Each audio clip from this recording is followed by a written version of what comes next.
Without a doubt, the best part of Square's Final Fantasy VII Remake is its battle system. A distillation of everything that has come before it, and a whole new thing in its own right, the hybrid real-time ATB system used makes for the most active and immersive Final Fantasy battle system to date. On the surface, it's a serviceable action game with a cool way of inputting commands, with its tactical mode slowing time down to a crawl, playing out the intricate animations of each of the characters and enemies before you select a command. Underneath that surface is a battle system of great depth that respects the core of the original game and blends cinematic action with strategy and responsive controls to present something much like the CGI movie Advent Children. You could sum up a lot of what the battle system is and where the mechanics came from by looking at the last three core entries in the Final Fantasy series: Final Fantasy XII, Final Fantasy XIII, and Final Fantasy XV. I'll be referencing some of the elements from each of these games throughout. This video is going to break down as much as possible the Final Fantasy VII Remake Battle System. It'll be done as close to the order in which elements of the game are encountered from a playthrough, and footage is taken from a mix of the game's normal and hard modes.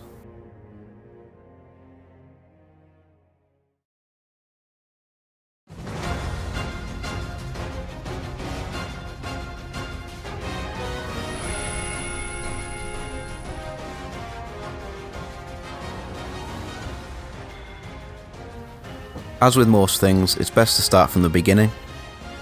The game tells you right from the start how to attack. Press the attack button repeatedly and Cloud will do a combo of sword attacks.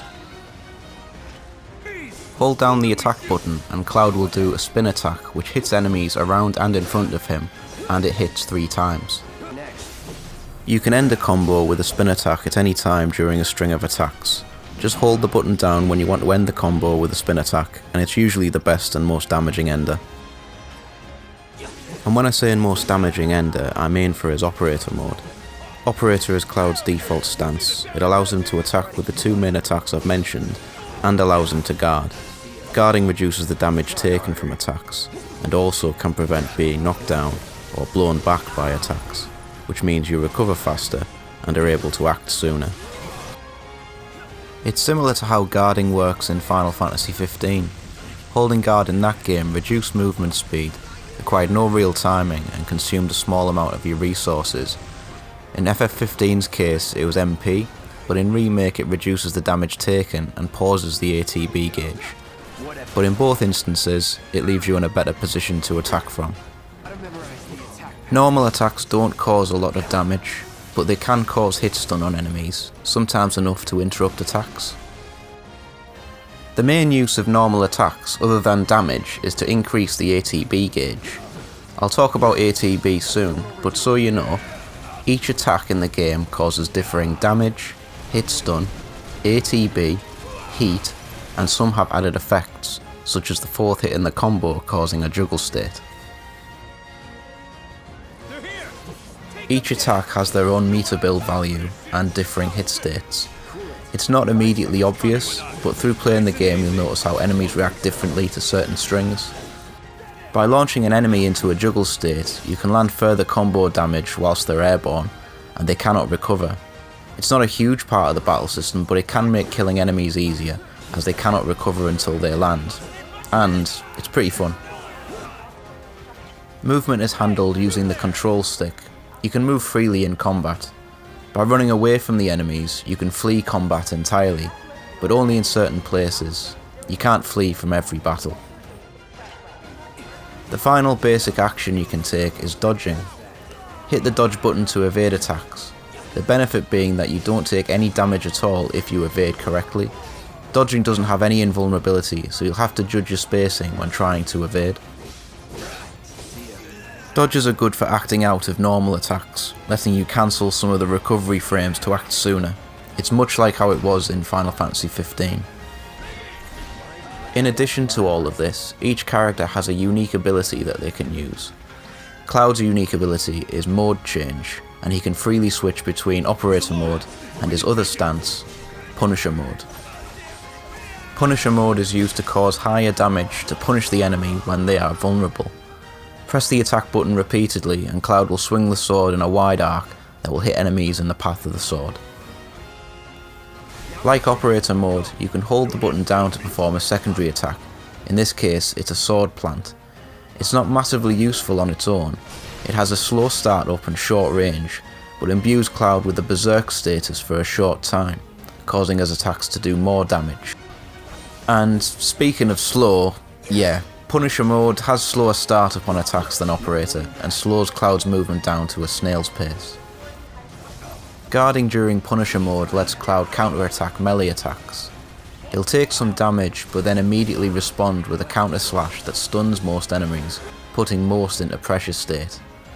More on pressure later. If you mode change from Operator to Punisher in time with the enemy attack, you'll also perform the counter. A good thing to do is to hold guard in Operator and then mode change while still holding guard. If you're late, you'll block the attack and switch stance and counter-attack multi-hit attacks.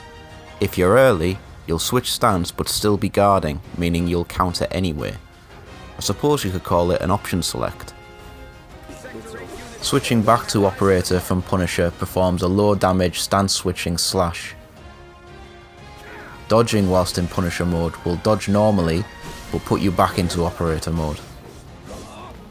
Normal attacks in Punisher mode also generate ATB at a faster rate per hit in addition to higher damage. That covers the basic actions, but the core of the battle system is all about the ATB system.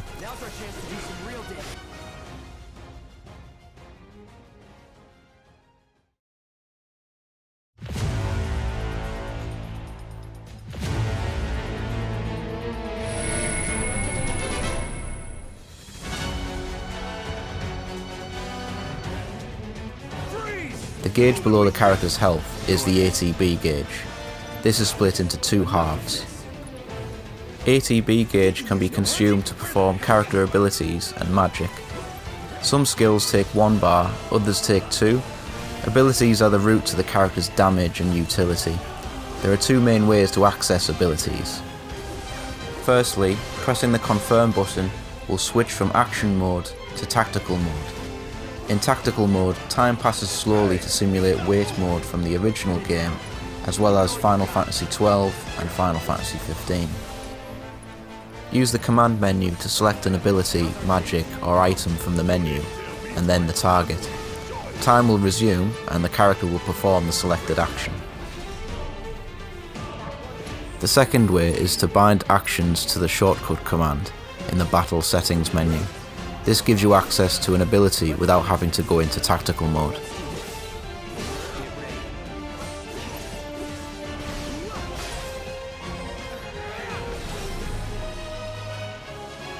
The flow of combat and your success with it is all about how well you build and spend your ATB.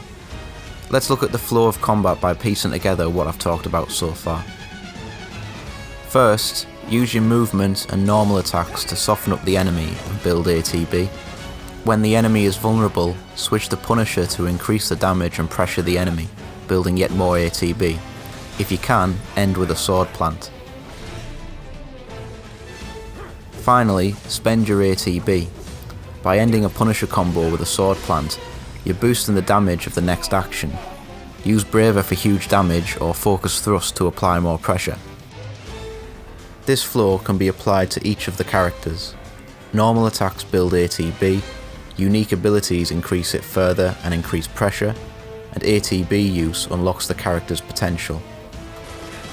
Before I move on to Cloud's abilities, I want to talk about the main battle mechanic in Final Fantasy VII Remake, pressure and stagger.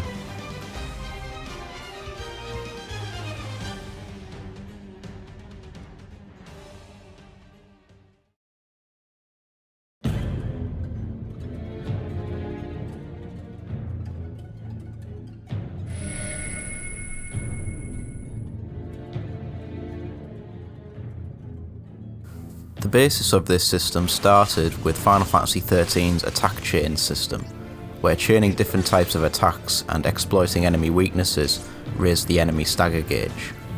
Once full, the enemy would take an increased amount of damage until the gauge depleted. The gauge depleted faster or slower depending on the types of attacks used. Enemies could be staggered quickly if nuked with magics, but the stagger would last only a short time, so it was important to use physical attacks to slow the gauge's depletion. In Final Fantasy XV, striking different parts of enemies would cause a break status, which would weaken those areas, stun enemies, and sometimes completely immobilize them. Positioning is also a key factor in avoiding attacks, as well as inflicting them. Attacking from behind or to where the enemy is weak would trigger blindsides. Final Fantasy VII Remake's pressure and stagger system is a combination of both of these systems, finding weaknesses in the enemy, focusing attacks on certain parts, and using the right attacks to stagger the enemy whilst also being aware of your positioning. The system has the in-battle alternative win conditions of Final Fantasy XIII, as well as the benefits of Final Fantasy XV's free battle, with the immediacy of a real-time combat system. It's important to know the basic actions with Cloud, as well as the flow of combat before talking about the pressure and stagger system, as each element goes hand in hand.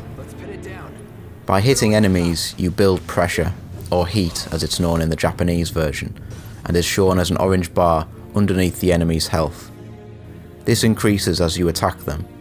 Each enemy's pressure gauge fills differently, but once it gets to a certain point, or if the enemy is hit with certain attacks, they enter the pressurized state. Pressured enemies will take an increased amount of pressure from your attacks, meaning now is the time to use your attacks to max it out. For Cloud, his go-to ability is Focused Thrust, which increases pressure by a huge amount when the enemy feels pressured. The goal being to get it to max, and once you do, the enemy is then staggered. Called Burst in the Japanese version, Stagger immobilizes the enemy, and attack damage is now multiplied by 160% at base, meaning your attacks now do 2.5 times the normal amount. Now is the time to use your huge damage abilities and magics to finish off the enemy. The orange pressure gauge decreases at a different rate for each enemy while staggered, so it's important to remember which enemies have long and short stagger windows to make the most of the multiplier. You might have noticed from the ATB chapter that Cloud's Punisher combo generated more ATB whilst the Huntsman was staggered. Cloud is now able to perform an ability after a full combo, as it now generates enough ATB to be self-sufficient.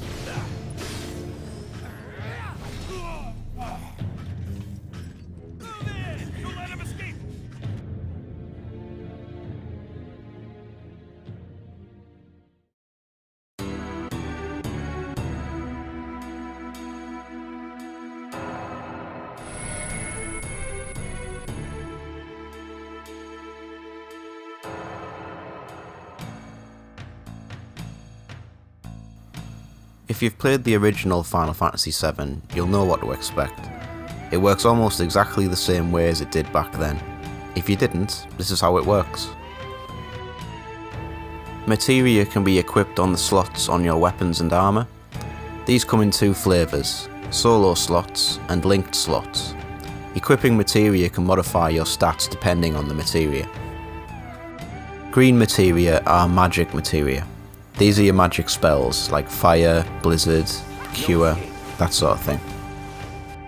Pink are complete materia, or sometimes called independent materia. These offer instant bonuses, like HP up. In Remake, they also provide enhancements to available actions, or even whole new ones, such as Deadly Dodge and Parry. Yellow materia are command materia. These give characters whole new abilities, such as Assess, Prayer, and Enemy Skill.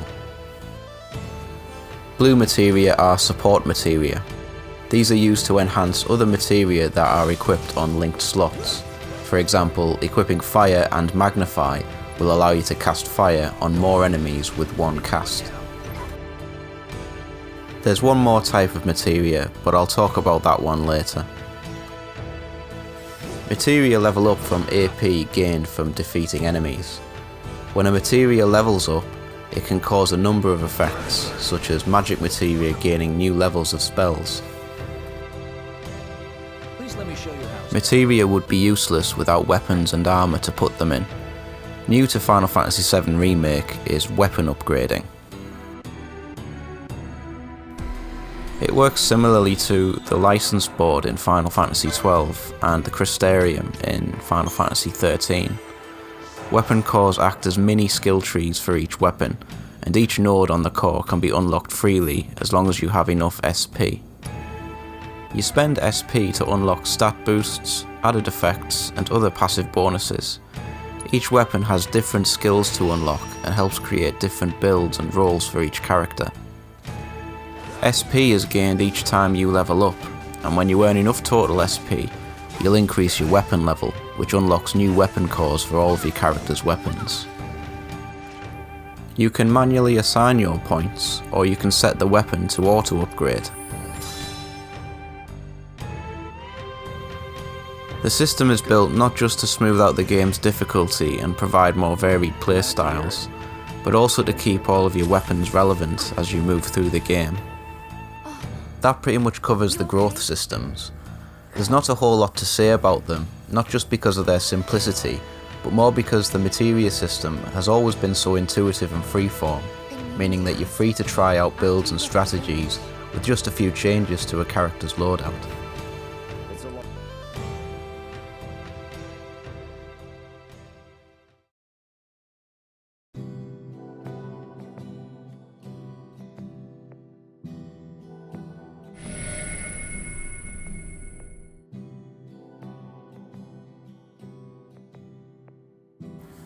I've more or less covered the basic gameplay for Cloud in Chapter 1, and this is because you're going to be using him all the way through the game. Having said that, there's still a fair few things to go over with the character, so let's have a look at his abilities. Cloud's first ability is Braver, his classic Helmbreaker before anyone called it a Helmbreaker. It costs 1 ATB. It's got really slow startup and weak range, so you'll want to use it when you know it's 100% going to hit. It has a power of 400 and a heat value of 2. Its main use is as a combo finisher, or to cash out a Stagger for a low ATB cost. Its heat value means it can cause pressure and stagger an enemy, but there are better abilities to do this with. Focused Thrust is the Buster Sword's ability, a dashing stab that covers a fair amount of ground. Its primary use is for building pressure to stagger enemies. It has a power level of 200 and a heat value of 6, the highest of Cloud's abilities. Triple Slash is the Iron Blade's ability. Good for crowd control, Cloud dashes from one enemy to the next, delivering 3 consecutive slashes. It has a power level of 600 and a heat value of 3, spread across the 3 attacks. You'd think that if you use it on one enemy that it will do more damage than Braver, but in reality the damage on the second and third hits gets scaled if an enemy takes more than one hit from Triple Slash. Disorder is the Nailbat's ability. This attack has 2 versions depending on which mode you're in, and will mode change into the opposite stance when you use it. In Operator mode, Disorder has a power level of 80 and a heat value of 1. In Punisher mode, it has a power level of 180 and a heat value of 2. So, why use it? You've got Braver for damage, Focused Thrust for pressure, and Triple Slash for crowd control. Why use Disorder? Firstly, it's a way of covering ground and mode changing, whilst also causing some damage and some pressure. But its unique property is that it's one of the only abilities in the game that can directly build ATB. Operator Disorder generates 500 ATB, essentially only costing you half an ATB stock to perform. Punisher Disorder generates 200 ATB. By performing Disorder twice back to back, you'll build back 700 ATB of the 2000 you've just spent, meaning you only need to build another 300 to use another ability. In addition, the ATB gain is not on a per use basis, but on a per hit basis. For each enemy you hit with Disorder, you'll generate an unscaled amount of ATB per hit. For instance, you could hit 2 enemies at once with Operator Disorder, and you've built back the ATB stock you've just spent. Or, hit 4 enemies with it, and you've got full ATB. Another good use for Operator Disorder is being able to just blow through attacks from range. Take a look here how Cloud just blows through the lightning wave attack. There's a good reason why this happens, and I'll talk about it later on in the video. Through skillful use of Disorder, you can use it to blow through attacks, hit multiple enemies at once, and build back ATB or generate ATB very quickly, allowing back-to-back use of abilities. Infinity's End is the Hard Edge's ability. Much like the Hard Edge, Infinity's End is all about power. It has a power level of 666 and a heat value of 0. It's extremely slow, slower than Braver, and costs 2 stocks of ATB. Its unique property is that its power level increases to 1110 against enemies that have been staggered, and this is the raw power level before any multiplier is applied to it. This means that on a base multiplier from a stagger, Infinity's End hits with a power level of 2886. Blade Burst is learned from the Mithril Blade. It has a power level of 378 and a heat value of 1. The attack sends out 3 waves of energy in a fan shape from the point of impact. Blade Burst is the only one of Cloud's abilities not considered a physical attack. Much like Mithril Blade's slant towards magic, Blade Burst causes non-elemental magic damage based on Cloud's magic stat. It's quite slow and not that powerful, but it does have a few things going for it. It hits multiple enemies with magic damage which normally would require the use of 2 materia slots. It doesn't cost MP, and it can land critical hits. To put its damage into perspective, a level 2 spell like Fire has a power level of 380, so if the enemy has no elemental weakness, Blade Burst is a more economical damage option, and it could cause a critical hit. And finally, Counter Stance is the ability learnt from Twin Stinger. Cloud adopts a stationary sword stance, and if he's hit with anything during this time, he'll counter with a sword attack. It has a power level of 520 and a heat value of 5. It also performs an attack of its own if it doesn't counter anything. This attack has a power level of 80 and a heat value of 1. It's very similar to the Punisher counter, except it can also counter ranged attacks and some magic attacks. Its other benefit is that it is available in both Operator and Punisher modes, and can cancel recovery frames like a dodge can. It has some invulnerability once it counters an attack, so some attacks that interrupt the Punisher counter cannot do so against Counter Stance. However, it doesn't build any ATB and has a lower heat value, so if you can use the Punisher counter, it's better to use that. That covers just about everything, apart from his limit breaks, which I'll go over later. Cloud is like any other JRPG main protagonist, good at almost everything and with an answer for everything, even if it isn't the best in class. But his unique Disorder ability and mode switching make him an ATB generating monster against crowds of enemies. Find ways to exploit this and generate tons of ATB to help stagger and damage enemies.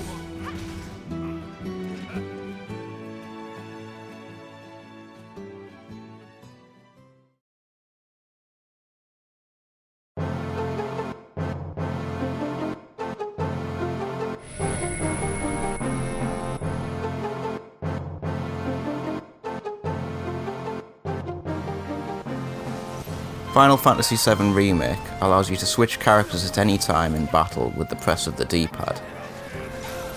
The first Final Fantasy to feature this was Final Fantasy XII.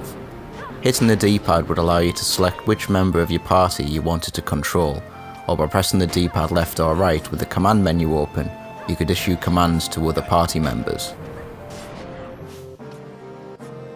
Final Fantasy XV would include a character switching mechanic following its DLC run. Each of the characters had their own controls and battle mechanics, but had some shared elements to make transitioning from one to the other easy.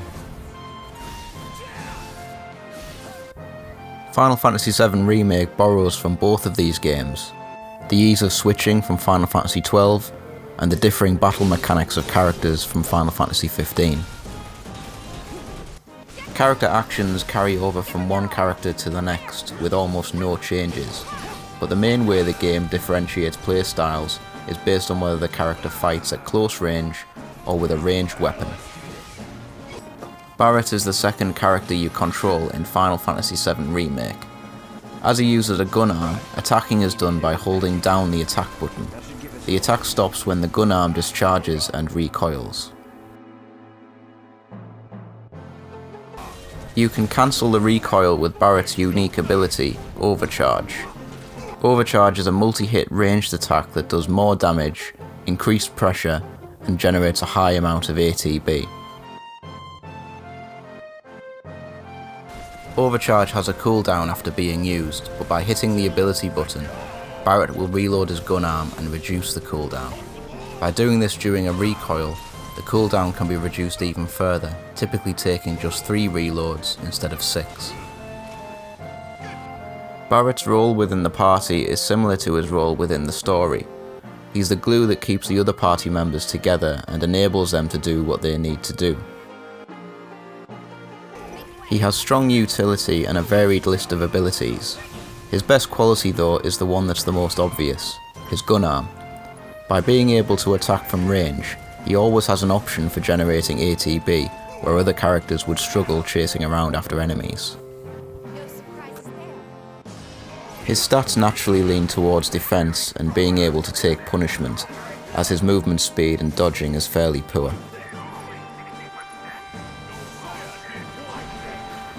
Barret also acquires close combat weapons throughout the game. Replacing his regular gun attack and overcharge is a slow but powerful 3-hit combo, and a running tackle that serves a similar purpose.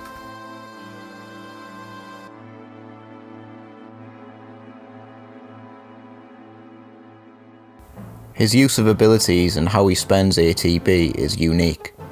All of his gun arm abilities cost a variable amount of ATB.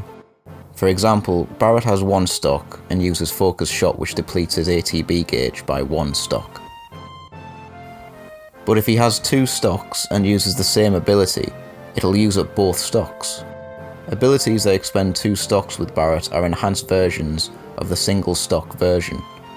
I suppose you could liken them to EX moves from various fighting games. Let's take a look at Barret's abilities.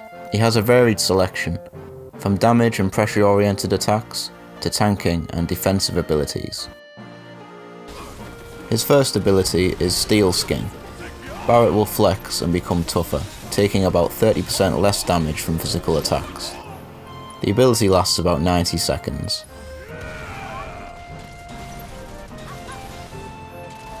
Focused Shot is the Gatling Gun's ability, and will be your most used ability with Barret.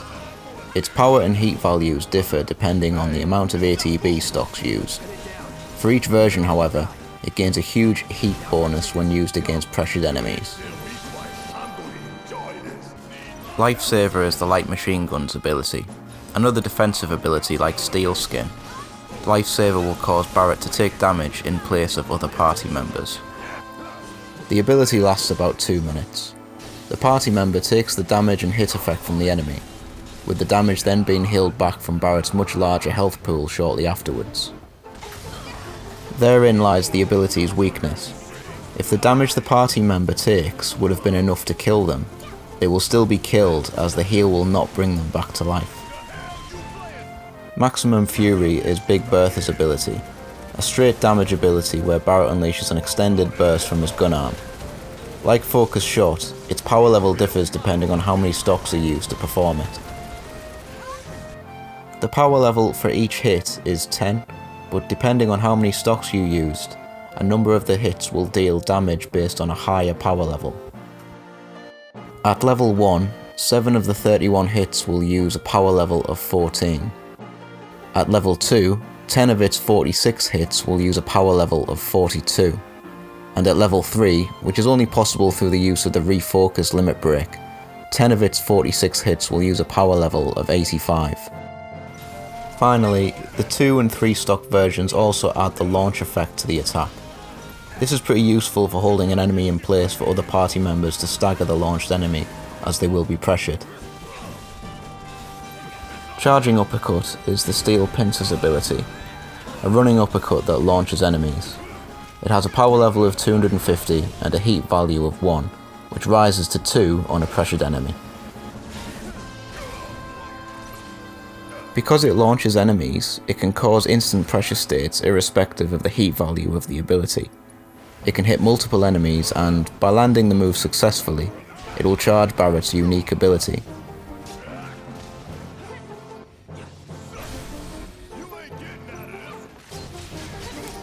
Smackdown is another melee-based ability, learned from the Wrecking Ball, a ground pound which causes a mini shockwave.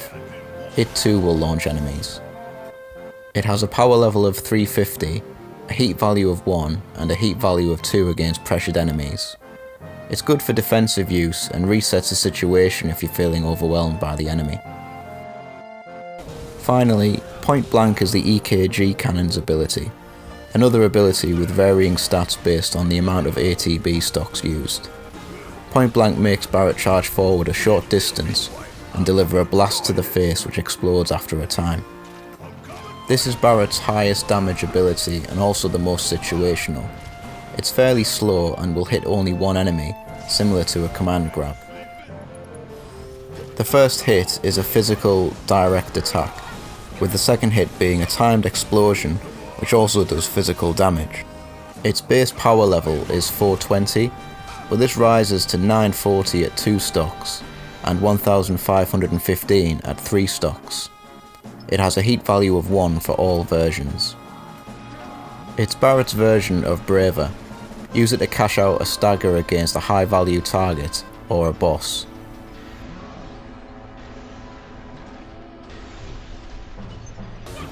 Barret's role can change quite drastically depending on his loadout. He can play tank, he can disrupt enemy behaviour with his close combat weapons and abilities, or he can hit distant targets with his gun arm. However, his biggest strength is his gun arm. Barret can always be used to fill the gaps that other characters would have between ATB use, by always being able to hit a target and act as an ATB battery.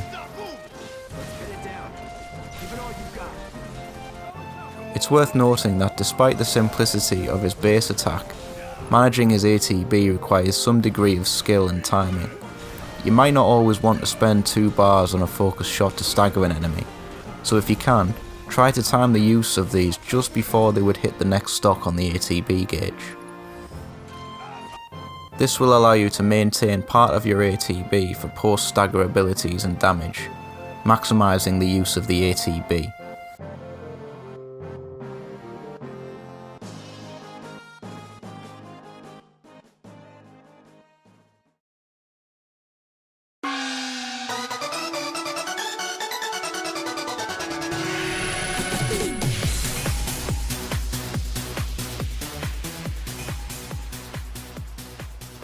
I mentioned earlier that enemies react differently to certain attack strings and abilities. In Final Fantasy XV, you can break the appendages of enemies, which would debuff the enemy depending on what was broken. Appendages had differing break limits, and certain weapon types had a higher chance of causing a break. Great swords, for instance, had a slower startup, but they had a higher break multiplier than most other weapons, so they were good for causing breaks and staggers.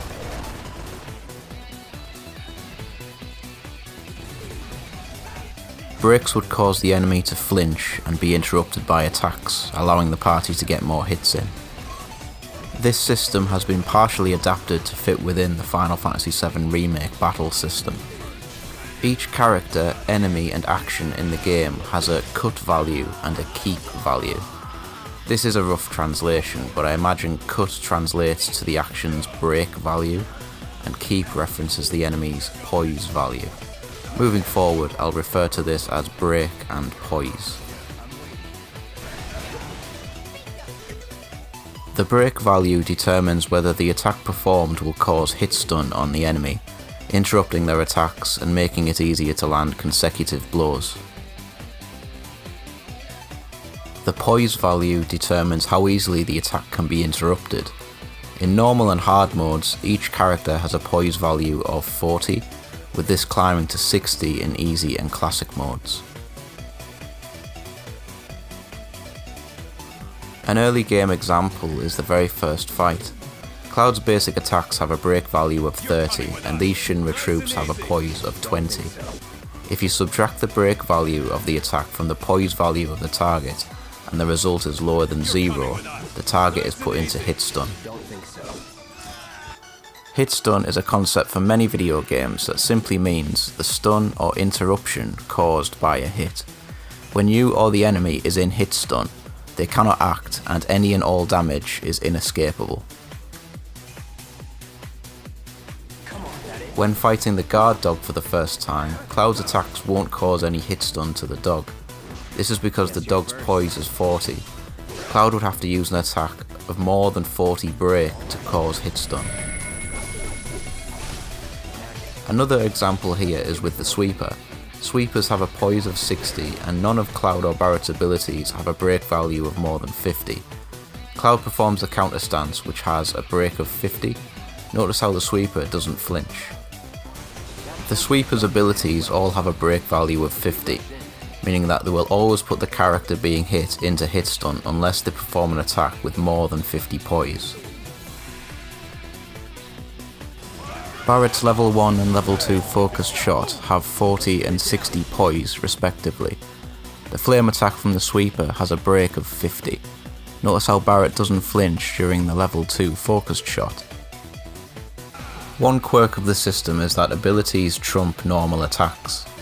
If you are performing an ability and the enemy uses a normal attack that has a higher break value than the poise of your ability, the ability will still power through the attack.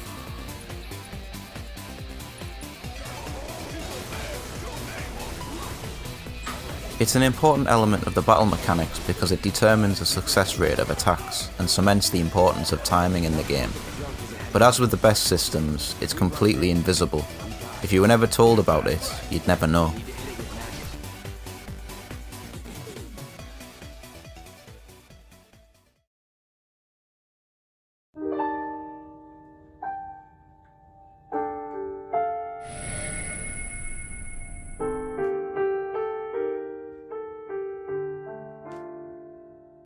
The next character you control is Tifa. She fights with her fists and can be summed up as the burst damage dealer in the party, although she does draw other parallels with previous Final Fantasy games. She may be the monk martial artist archetype, but her role in the party has more in common with the Ravager role from Final Fantasy XIII. The aim of that game's battle system was to stagger the enemy by hitting the stagger limit with attacks and magic. Ravagers in that game were used to increase the percentage damage increase of the stagger, increasing the damage each attack would do before and after a stagger. Tifa's abilities are all built around dealing damage and boosting the damage of others post-stagger. Let's look at her basic actions. As she is a close range fighter, hit the attack button repeatedly to do a combo attack. As with all basic attacks, it's relatively weak, but it builds ATB and is free to perform. Hold the attack button to perform Whirling Uppercut, a jumping uppercut that is stronger, builds more ATB, and can hit airborne enemies. Her movement speed is about the same as Cloud's, but her attack speed is much faster and is based more around a number of attacks that add up, rather than 2 or 3 big hits. Her unique ability is Whirling Uppercut, which is the same as her hold attack. So, what's this all about? To talk about this means talking about her first ability, Unbridled Strength. By using the ability, Tifa increases her Chi or install level by 1. For the purposes of the video, I'll call her base form level 1. Perform the ability once to raise her install to level 2. This is signified by an orange glow. Perform it again and this takes her to level 3, signified by a red glow. With each increase in level, Tifa gains a longer combo string for her main attack and a different unique ability.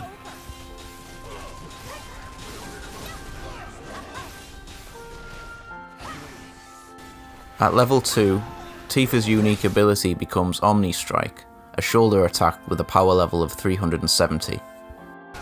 At level 3, Her unique ability becomes Rise and Fall, a multi-hit combo attack that ends in a palm thrust. It has a power level of 390. Once Tifa uses a unique ability, her install level decreases by 1. For example, if she is at level 3 and uses Rise and Fall, she drops to level 2 and is then able to perform Omni Strike.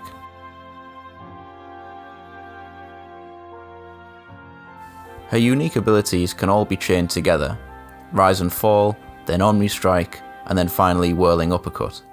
The reason she can perform Whirling Uppercut with the hold attack is to make it always available and free to use, like it is from the start. Each of the attacks generate a high amount of ATB, and they gain an ATB bonus when used against staggered enemies, but their real purpose is to increase the multiplier post-stagger. Each of these attacks increase the multiplier after a stagger. Rise and Fall will increase the multiplier by 5% per hit for a total of 20%, Omni Strike by 25%, and Whirling Uppercut by 5%. By chaining each of the abilities together on a staggered enemy, Tifa can increase the multiplier by 50% in one cycle. The multiplier affects all attacks, so all of your party's attacks will benefit from the boost. The rest of her abilities are built around steadily increasing pressure whilst maintaining her install level for when the enemy is staggered. Let's take a look at her other abilities. Dive Kick is exactly what it says it is, a dive kick. It has a power level of 378 and a heat value of 1. A raw damage attack that can be chained even in mid-air, so it's a good early game follow-up to a Whirling Uppercut. Overpower is the Metal Knuckles ability, a status buff for Tifa built into an attack with a power level of 252 and a heat value of 4. Overpower increases the break value of her normal attack from 30 to 50 if it is chained from Overpower. Focus Strike is the Sonic Striker's ability. It has a power level of 72 and a heat value of 3, rising to 18 against a pressured enemy. You can chain from abilities to Focus Strike with no delay. Focus Strike builds 700 ATB on hit. Landing a Whirling Uppercut into Focus Strike will build at least 1100 ATB, a meter positive combo.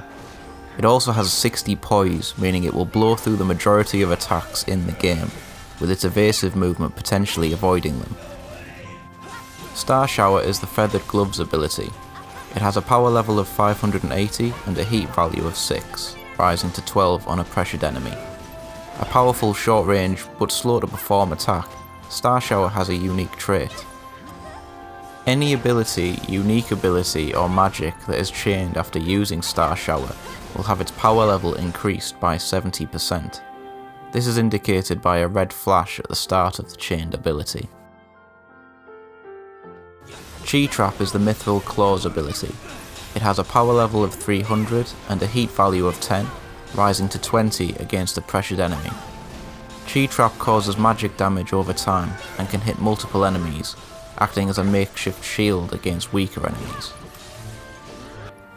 Finally, True Strike is the Purple Pains ability. It has a power level of 333 and a heat value of 1.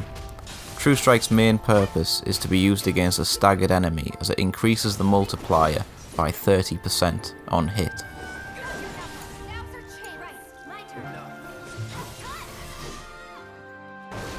Tifa's strength lies in being able to maintain an offense with the use of Overpower and Focus Strike, disrupting groups with Chi Trap and boosting the damage against boss enemies with her unique abilities and True Strike. The key is to know when it's best to spend ATB on Unbridled Strength. Her role can shift depending on the battle, but she has all the tools needed to be effective in any role through clever use of Star Shower and Unbridled Strength.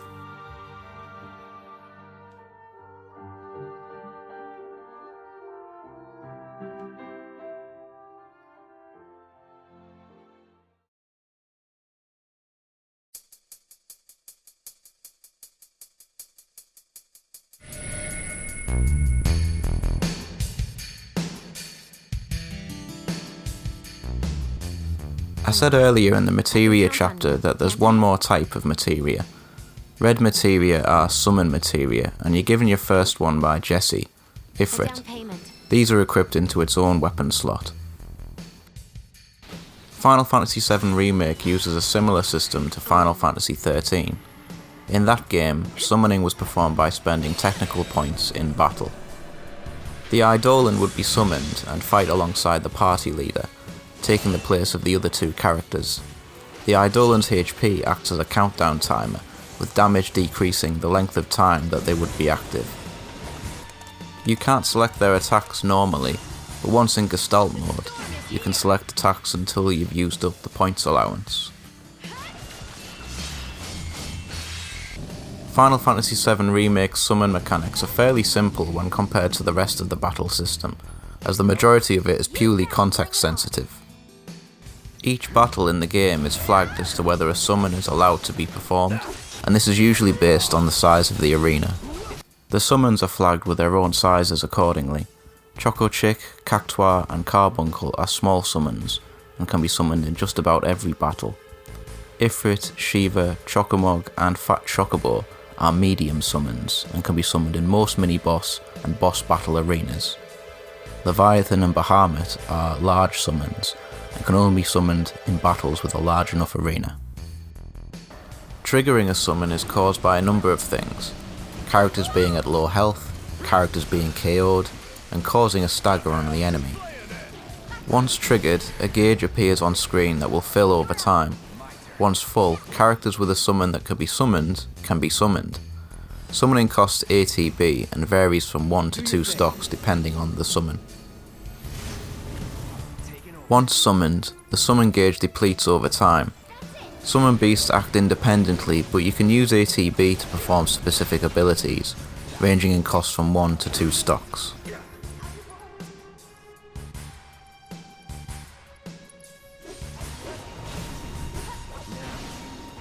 Once the summon gauge has depleted, the summon will perform their limit break and leave the battle. If the character that's summoned is KO'd, the summon will do the same thing.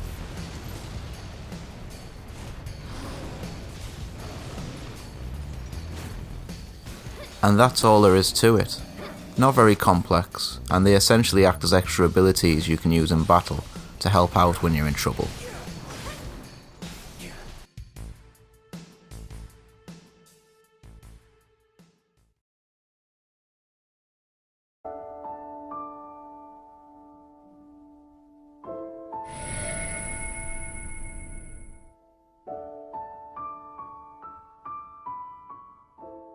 The last playable character is Aerith.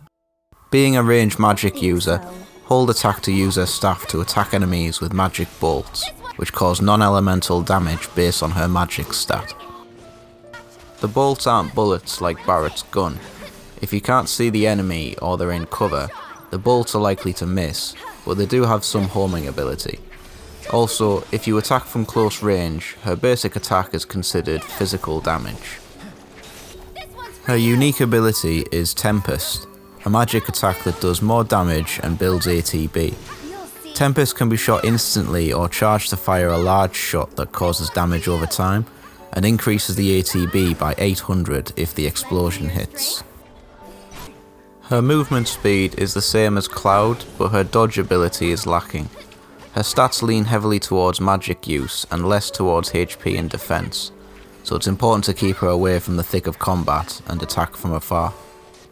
On the face of it, Aerith can seem pretty bland compared to the rest of the cast, but her potential is difficult to see as a lot of her strength takes a bit of setup in battle. A lot of her potential is locked behind an ATB cost, so being able to generate ATB and then use it efficiently is very important with Aerith. Let's take a look at her abilities. Soul Drain is Aerith's first ability, and already learnt from when she joins the party. Soul Drain damages as well as absorbs MP from the target. Against staggered enemies, it'll absorb more MP. It has a power level of 140 and a heat value of 1. Arcane Ward is learned from the guard stick. Aerith creates a zone around her that will allow double casting of magics. The ward lasts for 180 seconds. Magics cast by the party within the ward will cast twice, once at full strength and the second cast at about half the damage and heat values, but for 30% of the MP cost. Sorceress Storm is learned from the Silver Staff, an all-purpose area attack that causes non-elemental magic damage. It has a power level of 294 and a heat value of 1. It's a straight damage ability, but with it being magic damage, it can cause more damage than some physical attacks, as most enemies have less resistance to magic damage throughout the game. Fleeting Familiar is the Arcane Scepter's ability, an install ability that summons a fairy to assist Aerith and attacks along with Aerith's actions. It lasts 240 seconds. The fairy will fire a blue shot every 3 seconds. Blue shots have a power level of 5 and a heat value of 1. When Aerith uses a magic or an ability, the fairy will fire off a set amount of red shots depending on what was cast. Red shots have a power level of 10 and a heat value of 1. Red shots also have the launch effect against pressured enemies. I'll go over this ability in more detail after I've went over the rest of her abilities. The number of shots the fairy fires is dependent on which ability Aerith uses. Ray of Judgment is learned from the Mithril Rod, a magic beam attack that costs 2 ATB stocks. Ray of Judgment is an all-in-one damage and stagger attack. It has a power level of 640 and a heat value of 10, rising to 20 on a pressured enemy. In addition, for every hit of the attack made against a staggered enemy, the multiplier will increase by 2%, for a total of 20% when all hits connect. Lustrous Shield is the Bladed Staff's ability. Aerith casts a flower-shaped barrier in front of her which protects against ranged physical attacks, like machine gun fire. The shield lasts 120 seconds. Aerith can have up to 3 lustrous shields at any one time. It's not massively useful during the time she's playable in the main quest, so maybe it'll have a bit more use in part 2. Finally, ATB Ward is the Reinforced Staff's ability, a 2 ATB stock ward that allows party members to siphon Aerith's ATB gauge when using their own magics and abilities within it. The ward will restore 1000 ATB to Aerith, equal to 1 stock of ATB when the ability is cast. When party members use ATB within the ward, they will recover up to half of the ATB spent from Aerith's ATB pool. Back to Fleeting Familiar then. The number of red shots fired by the fairy depends on the ability used. Using Soul Drain with a fairy active will fire 3 red shots at the target. Sorceress Storm will trigger the fairy to fire 1 shot for every enemy in the blast radius of the attack, which in-game equates to 4.5 meters. Ray of Judgment will make the fairy fire 6 red shots. In addition, the level of magic cast will trigger differing numbers of shots. Level 1 will net 1 red shot, level 2 will net 3 red shots, and level 3 magics will cast 4 red shots. Aerith's squishy HP and defense isn't really that much of a big deal as long as she's kept out of the way, allowing her to set up wards on the battlefield and build ATB with basic attacks and Tempest. From there, she turns into the highest burst damage dealer in the game, with naturally high magic damage, DPS boosting abilities, and the only character able to regenerate MP without the use of items. She is quite difficult to use, and you don't get that much chance to experiment with her abilities, but she is a fun and technical character to use as the party leader, and shines in repeat plays and hard mode.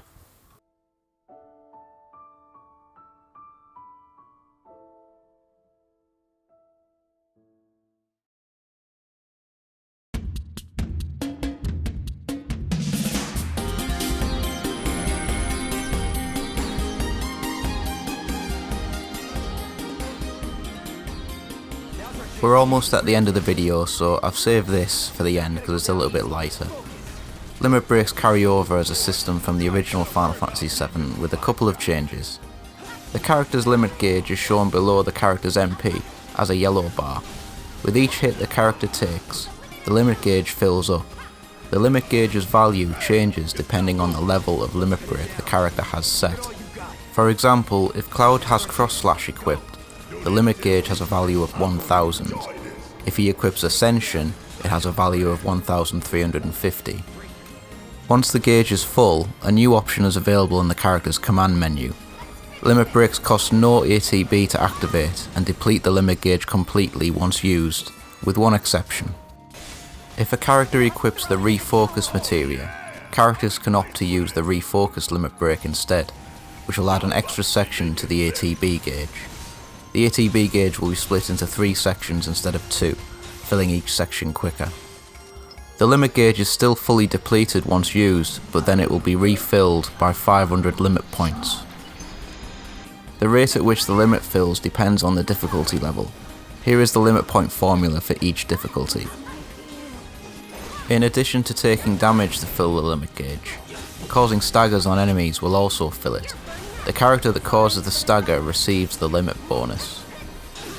A stagger generates 350 limit points for the character that staggered the enemy, so if you want a certain character to get their limit, make sure they're the one doing the staggering. So without further ado, let's take a look at each of the characters' limit breaks.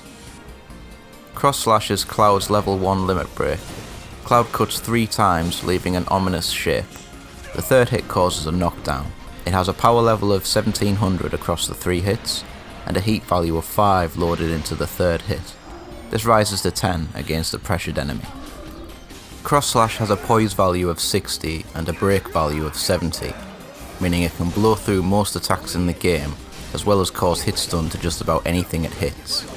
Unless otherwise stated from this point onward, all limit breaks have a break of 70 and a poise of 60.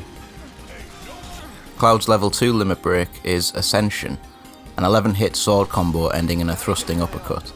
It has a power level of 2800 and a heat value of 50 loaded into the last hit. The 7th and 11th hits cause a launch state. It's very good at staggering enemies from just performing it.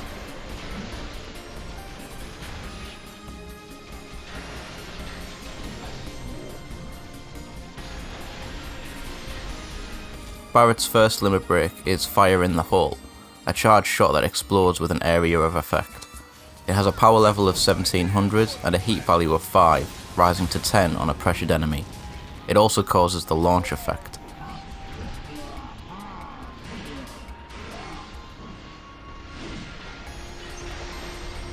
Catastrophe is Barret's level 2 limit break, an airborne beam attack. It has a power level of 2800 and a heat value of 60. It also has the effect of locking the enemy in place so that once it hits, all of it hits.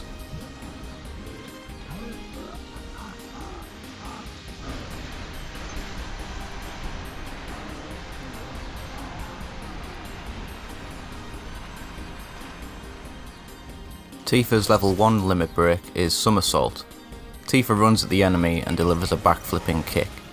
It has a power level of 1700 and a heat value of 4, rising to 8 on a pressured enemy. It causes the launch effect on hit. Her second limit break is Dolphin Flurry, a series of punches and kicks ending in a massive jumping uppercut. It has a power level of 2960 and a heat value of 50. A number of the attacks also cause the launch effect.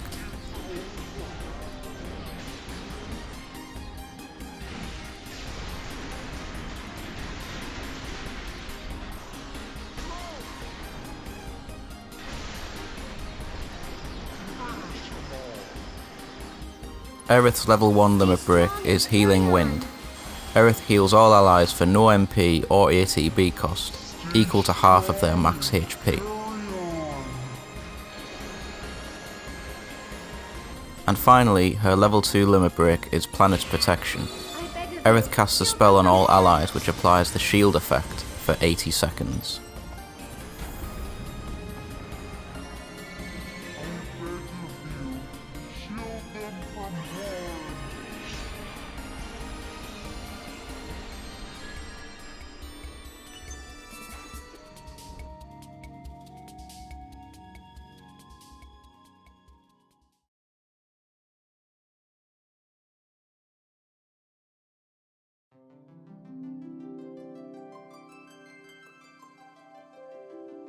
If you've made it all the way here, thanks for watching.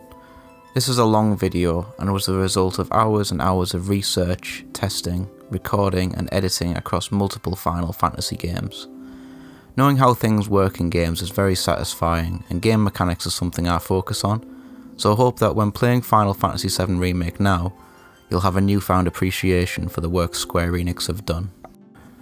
Final Fantasy VII Remake is more than just a remake of the original, and it's more than just a sequel.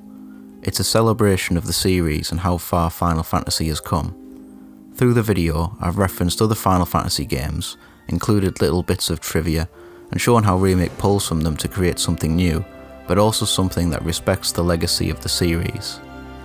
Legacy is clearly very important to the makers of the game through all of the refinements and tweaks made to the various systems that have been used over the years. I hope these parts of the video have shone a light on areas of these games that you never noticed before, or maybe even took for granted. As I said in the Bamshew review, Final Fantasy VII Remake is a very special existence, and one many of us that were old enough to experience, comprehend, and love the original when it first released will feel a greater attachment to than others. I was 12 when I played Final Fantasy VII, and I'm 35 now. It's been a myth for so long I still can't believe they went and did it. But one thing they 100% surprised everyone with is how robust, satisfying and deep the battle system is. Here's hoping the next part of the project continues to surprise us and deliver a new but familiar Final Fantasy experience. Thanks for watching.